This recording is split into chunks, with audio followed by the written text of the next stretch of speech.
About 1,000 migrants at the peak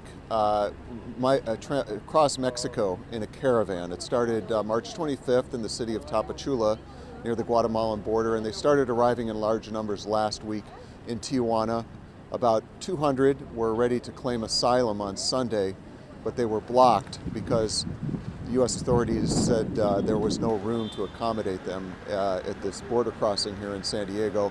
Last night, about the first 8 were allowed in, and this morning organizers are saying that another 6 were allowed in. So that leaves about 140 or 150 that are still waiting in Tijuana. Many of them are camped out in a large patio that leads into the border crossing.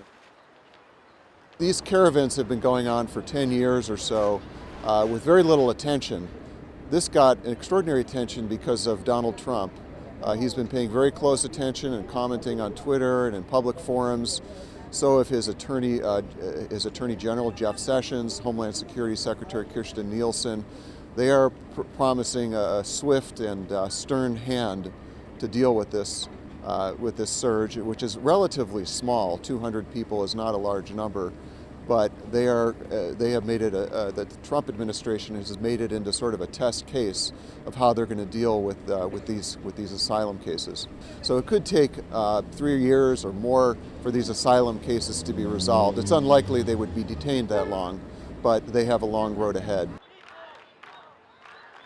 The people seeking asylum are almost entirely from Guatemala, El Salvador, and Honduras, fleeing violence. I talked to at least a dozen of them, and there were horrible stories about how their lives were being threatened. To qualify, they have to meet a very limited criteria, and I will say the Central Americans have had a very low success rate at eventually winning asylum.